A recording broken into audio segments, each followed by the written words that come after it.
From the Presidential Palace, Manila, Dateline Malacañang.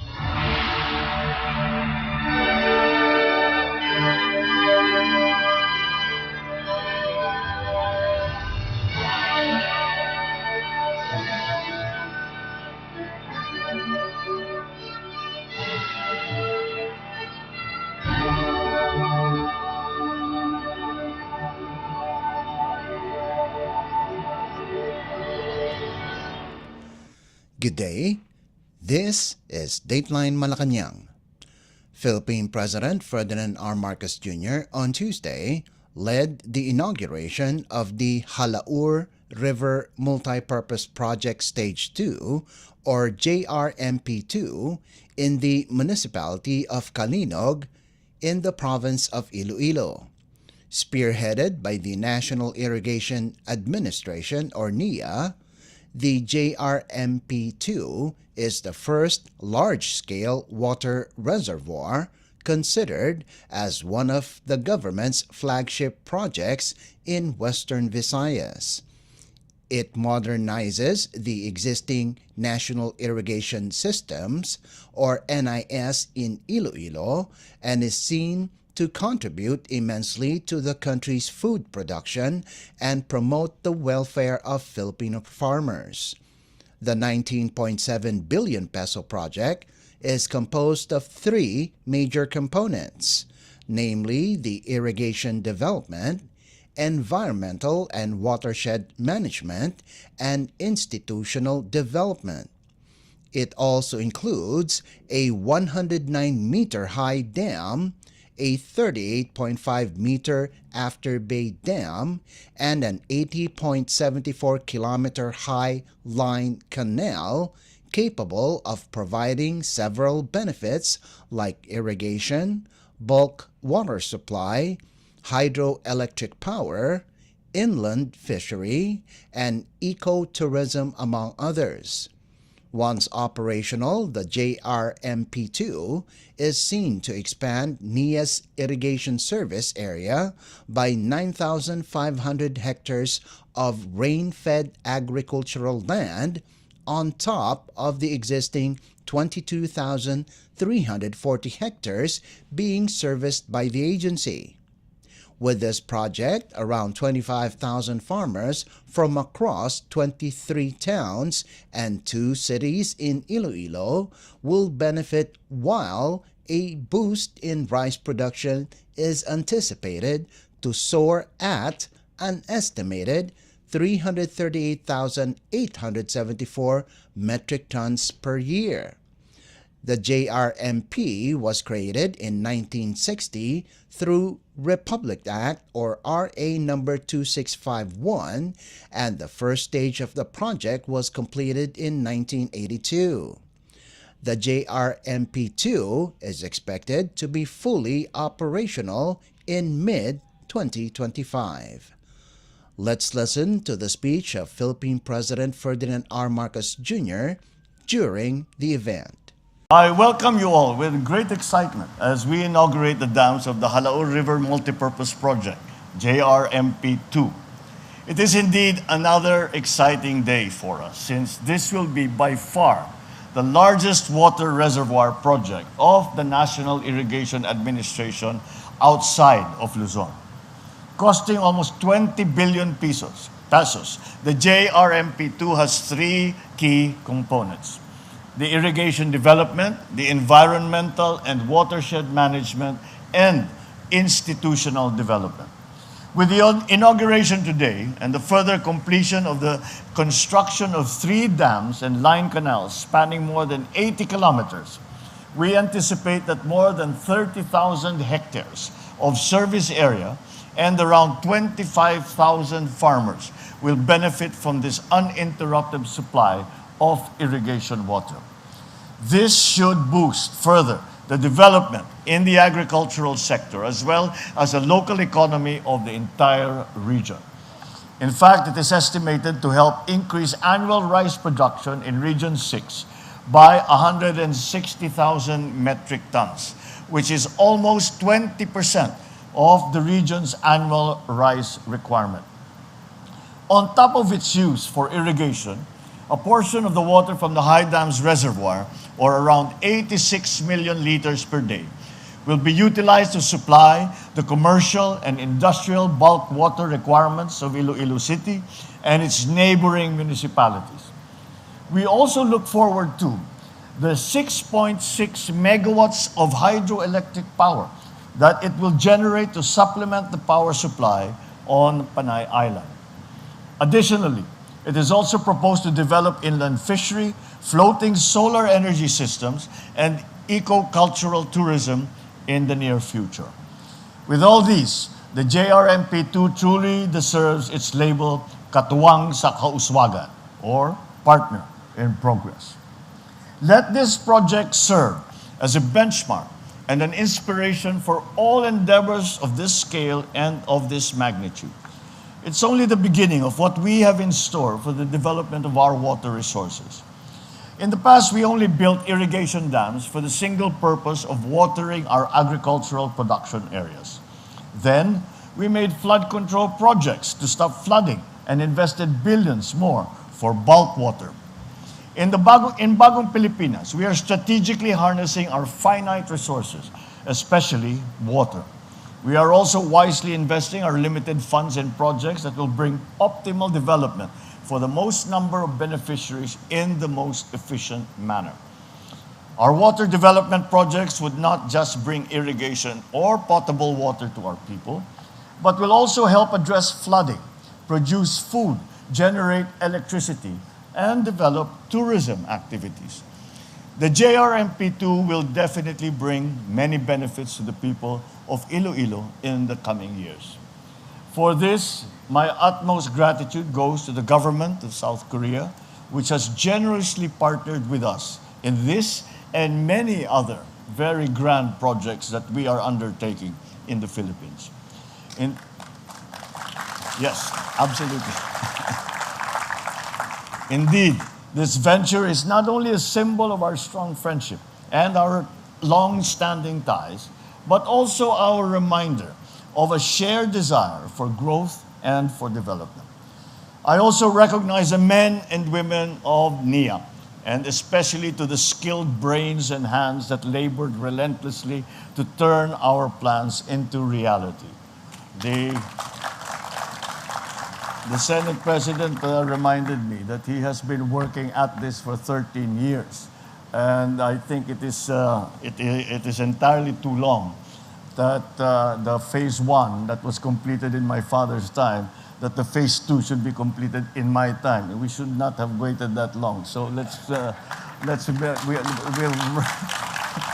I think we need to accelerate the process a little bit.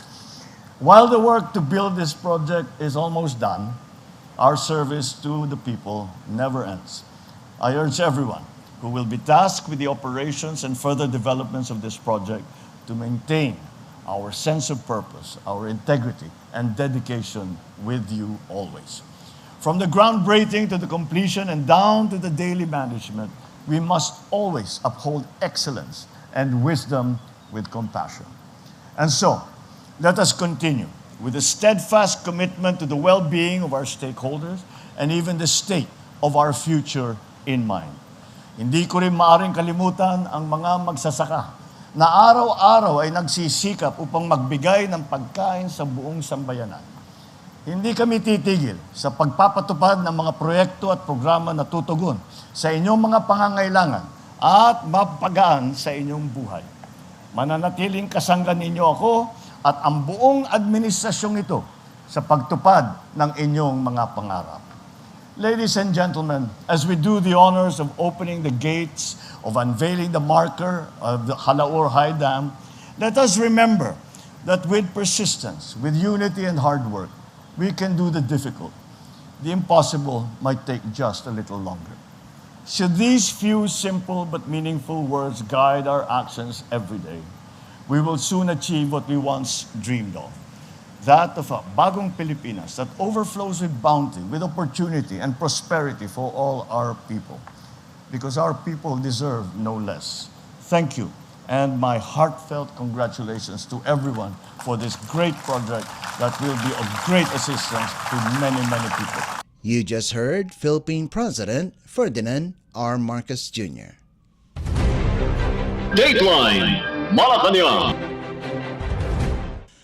Philippine President Ferdinand R. Marcos Jr. ensured of concerned government agencies fast, continuous, and speedy delivery of all government assistance to families affected by the flash floods in the Bangsamoro region as well as other areas in Mindanao. The President said he has instructed the continued and complete delivery of all assistance to the families affected by the recent flash floods in the Bangsamoro Autonomous Region in Muslim Mindanao or BARM and other areas in Mindanao.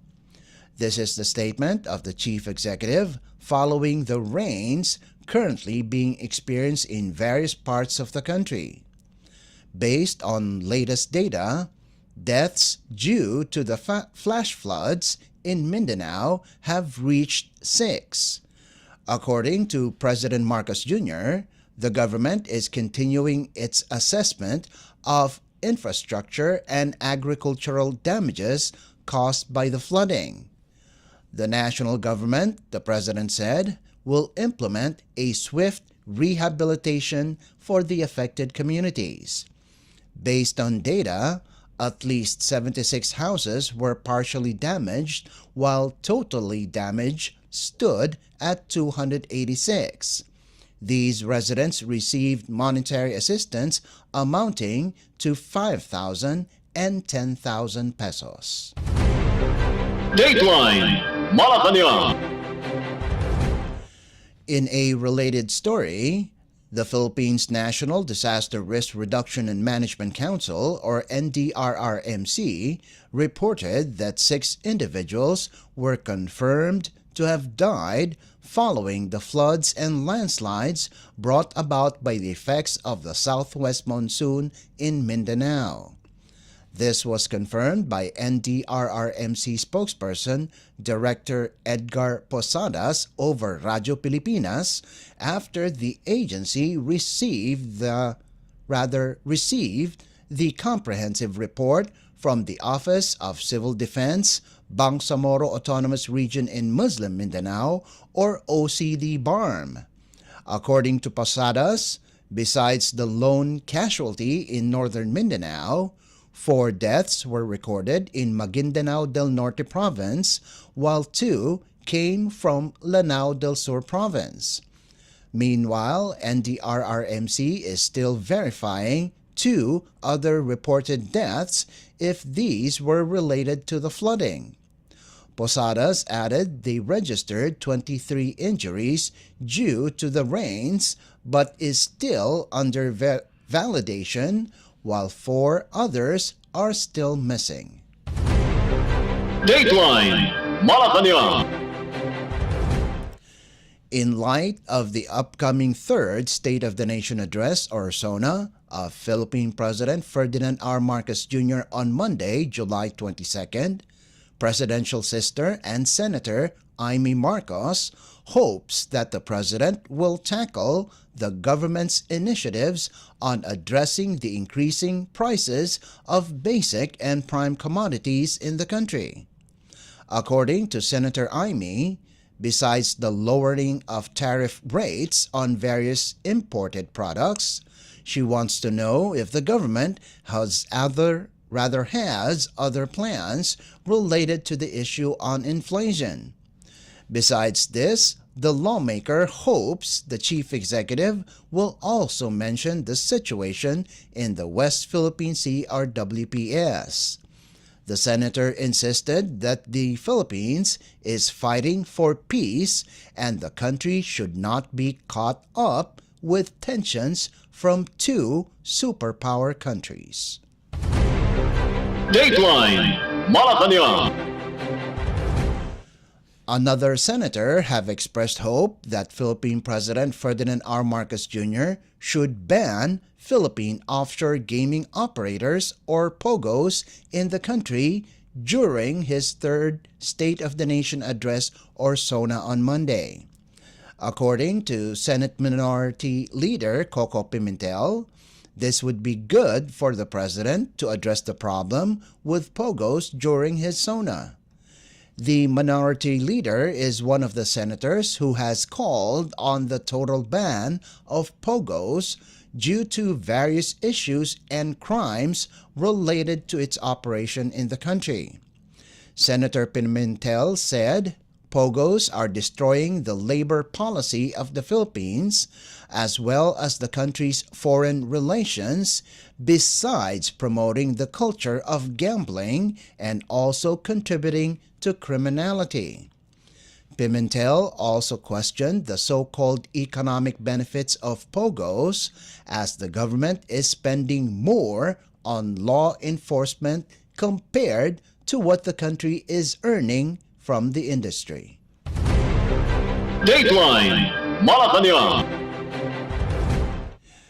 The president is secured. This was assured by Philippine Air Force or PAF General Nelson Morales, commander of the Presidential Security Command or PSC, in relation to the security of President Ferdinand R. Marcos Jr. on his upcoming Third State of the Nation Address or Sona on July 22nd. According to Morales, in every event that the president attends, they always make sure he is secured. Morales said around 1,400 members of the PSC will be deployed during the Sona on Monday. Besides this, the Philippine National Police or PNP, will deploy 22,000 personnel and 2,700 force multipliers. The Interagency Coordinating Committee held its final walkthrough inside the House of Representatives complex on Monday. On Thursday, July 18th, will be the last day for the media to lay out their equipment as Batasan Complex will be on full lockdown starting midnight until Sunday. Dateline Malacañang. Meanwhile, the Quezon City Police District or QCPD will implement a gun and liquor ban in the vicinity of the Batasan Complex on July 22nd as part of its security measures for the Third State of the Nation Address or Sona of President Ferdinand R. Marcos Jr. This was stated by Philippine National Police or PNP Public Information Office or PIO Chief Police Colonel Jean Fajardo in a press briefing in Camp Crame on Monday, along with the announcement that the PNP has intensified its intelligence monitoring and security operations to ensure the peaceful observance of the President's third Sona. According to Fajardo, the PNP is regularly coordinating with various law enforcement agencies for possible threats to the administration. Currently, Fajardo said, there are no serious threats on Sona and the PNP's preparation is in its final stages. Fajardo added that there will be a final interagency meeting between the PNP, Armed Forces of the Philippines or AFP, and the Philippine Coast Guard or PCG to iron out the security for those who have permits to hold protest rallies on the day of the Sona. Dateline Malacañang. In other news, incoming Department of Education or DepEd Secretary Senator Sonny Angara will officially take over the post once Vice President Sara Duterte's resignation takes effect on Friday, July 19th.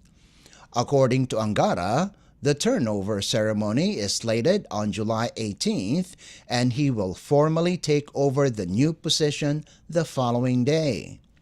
The senator is hopeful to have an opportunity to talk with the vice president to ask for advice related to running the agency. Angara also confirmed that he met with a number of undersecretaries and assistant secretaries of DepEd to know what needs to focus on. The incoming DepEd Secretary particularly inquired on the preparations of the agency for the new school year 2024 to 2025. Dateline Malacañang.